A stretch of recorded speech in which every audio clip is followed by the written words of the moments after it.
ദൈവത്തിൻ്റെ ധന്യ തിരുനാമം മഹത്വപ്പെടുമാറാകട്ടെ. എല്ലാ ശ്രോതാക്കൾക്കും വേഗം വരാമെന്ന് അരുളി ചെയ്ത യേശു കർത്താവിൻ്റെ നാമത്തിലുള്ള സ്നേഹവന്ദനത്തെ അറിയിക്കുന്നു. ഇന്ന് രാത്രികാലം നിങ്ങളുമായി പങ്കുവയ്ക്കുവാൻ ആഗ്രഹിക്കുന്ന ഒരു ചിന്ത ഇപ്രകാരമാണ്. യോഹന്നാന്റെ സുവിശേഷം 18-ാം അധ്യായം അതിൻ്റെ 1-ാം വാക്യത്തിൽ യേശുവും ശിഷ്യന്മാരും കിദ്രോൻ തോട് കടന്ന് പ്രാർത്ഥനയ്ക്കായി തോട്ടത്തിലേക്ക് ചെല്ലുന്നതായി കാണാൻ കഴിയുന്നു. യേശു കർത്താവിൻ്റെ പീഡകൾക്ക് തൊട്ടു മുൻപാകെ പ്രാർത്ഥിക്കുന്നതിന് മുന്നേ ഒരു കിദ്രോൻ തോട് കിടക്കുന്നതായി കണ്ടു. ഇന്ന് ചിന്താ വിഷയം കിദ്രോൻ തോട്. പഴയ നിയമത്തിൽ നമുക്ക് കാണാൻ കഴിയുന്നു, ദാവീദ് കിദ്രോൻ തോട് കടക്കുന്നതായി കാണാൻ കഴിയുന്നു. 2 ശമൂവേലിന്റെ പുസ്തകം അതിൻ്റെ 15-ാം അധ്യായം അതിൻ്റെ 23-ാം വാക്യത്തിൽ നമുക്ക് ഇപ്രകാരം കാണാൻ കഴിയുന്നു.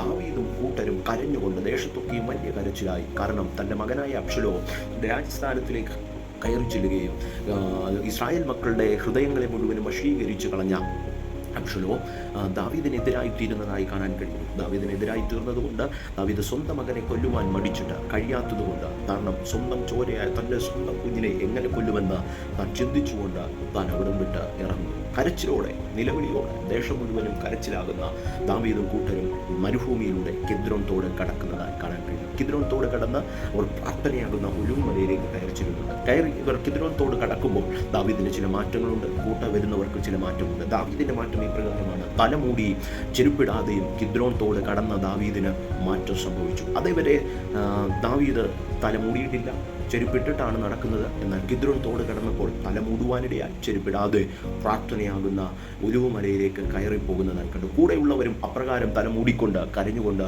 ഒലിവ് മല കയറുന്നതായി കാണാൻ കഴിയുന്നു. ഈ ഭാഗത്തിൽ നിന്നും ഒന്ന് മനസ്സിലാക്കാൻ കഴിയുന്നുണ്ട്, പരിശുദ്ധാത്മാവാകുന്ന കിദ്രോൻ തോടിലേക്ക് ഇറങ്ങിക്കഴിയുമ്പോൾ നമ്മുടെ സ്വഭാവത്തിന് മാറ്റം വരും. ചിലപ്പോൾ നമ്മൾ പ്രതികൂലത്തിൻ്റെ നടുവിൽ, പ്രതിസന്ധിയുടെ നടുവിലായിരിക്കാം നാം ആയിരിക്കുന്നത്. പക്ഷേ അതിൻ്റെ നടുവിൽ നാം പരിശുദ്ധാത്മാവാകുന്ന തോടിലേക്ക്, കിദ്രോൻ തോടിലേക്ക് കടക്കുമ്പോൾ നമ്മുടെ കുറവുകൾ മനസ്സിലാകും, നമ്മൾ ഏത് ഭാഗത്താണ് ക്രമീകരിക്കേണ്ടത് മനസ്സിലാകും. എന്നിട്ട് പ്രാർത്ഥിക്കുമ്പോൾ അതിനൊരു മറുപടിയുണ്ട്. ദാവീദിനും കൂട്ടർക്കും ആ മറുപടി കിട്ടി. അബ്ശലോമിൽ നിന്നും തിരികെ ദാവീദിന് തന്നെ നല്ല അനുഗ്രഹീതനായ രാജാവായി ഇസ്രായേൽ തീരുവാൻ ദാവീദിന് പിന്നെയും സാധിച്ചു.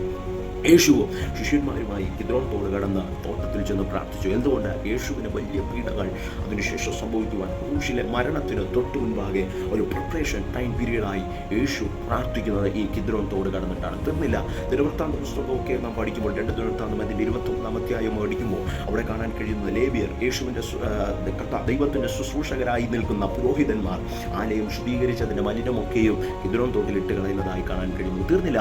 നമുക്ക് കാണാൻ കഴിയുന്ന അസ എന്ന് പറയുന്ന രാജാവ് തൻ്റെ അമ്മയാകുന്ന മയേക ഒരു അശേറിനൊരു മിളച്ച വിഗ്രഹം ഉണ്ടാക്കി വെച്ചിരിക്കുമ്പോൾ അത് തിരിച്ചറിയുന്ന ആസ തൻ്റെ അമ്മയെ രാജ്ഞസ്ഥാനത്തു നിന്നും നീക്കം ചെയ്തിട്ട് ആ മ്ലേച്ഛ വിഗ്രഹത്തെ കിദ്രോൻ തോടിൻ്റെ അരികിൽ കൊണ്ടുവന്ന് വെട്ടുമുറിച്ച് അതിനെ തീയിട്ട് ചുട്ടുകളയുന്നതായി കാണാൻ കഴിയുന്നു. അങ്ങനെയെങ്കിൽ കിദ്രോൻ തോട് പരിശുദ്ധാത്മാവ് നമ്മെ രൂപാന്തരപ്പെടുത്തുന്നതാണ്, നമ്മുടെ പാപബോധം വരുത്തുന്നതാണ്, നമ്മളെ ശുദ്ധീകരിക്കുന്നതാണ്. തീർന്നില്ല. നമ്മളെ പ്രതിസന്ധികളിൽ നിന്നും, നമ്മുടെ കരച്ചിൽ നിന്നും, നിലവിളിയിൽ നിന്നും മാറ്റുന്നതാണ്. അതൊരു ദേശത്തിന് വിടുതലായി തീർന്നു. ആസയുടെ ജീവിതത്തിൽ കുടുംബത്തിനൊരു വിടുതലായി തീർന്നു. ഇസ്രായേൽ മക്കൾക്കൊരു വിടുതലായി തീർന്നു. തീർന്നില്ല. പുരോഹിതന്മാർ ചെയ്ത മലിനതകൾ നീക്കി അത് കിദ്രോൻ തോട്ടിൽ ഇട്ട് കളഞ്ഞതായി കാണാൻ കഴിയുന്നു. അവിടെ ഒരു ആലയത്തിന് വിടുതലായി തീർന്നു. ഇന്ന് എൻ്റെ ഈ സന്ദേശം കേൾക്കുന്ന ദൈവമക്കൾക്ക് ഒരു വാഗ്ദത്തം, ഒരു ദൈവാത്മാവിൽ ഒരു സന്ദേശം കൈമാറുവാൻ ആഗ്രഹിക്കുകയാണ്. നിങ്ങൾ പരിശുദ്ധാത്മാവാകുന്ന കിദ്രോൻ തോടിൽ ഇറങ്ങുന്നുവെങ്കിൽ ദൈവം ആത്മാവ് വ്യക്തമായി ആലോചന പറയുകയാണ്. ഇന്ന് നിങ്ങൾക്കൊരു വിടുതലിൻ്റെ ദിവസമാണ്, നിങ്ങളുടെ തിരിച്ചറിവിൻ്റെ, നിങ്ങളുടെ മാറ്റത്തിൻ്റെ ദിവസമാണ്. അത് വിശ്വസിക്കുന്ന ദൈവമക്കൾക്കായി ഞാൻ ദൈവത്തെ സ്തുതിക്കുന്നു. ഈ രാത്രികാലം ദൈവം നമ്മെ പിന്നെയും അനുഗ്രഹിക്കുമാറാകട്ടെ, ബലപ്പെടുത്തട്ടെ എന്ന് പറഞ്ഞുകൊണ്ട് ഈ വചനങ്ങളാൽ ദൈവം നമ്മെ അനുഗ്രഹിക്കുമാറാകട്ടെ. ആമേൻ.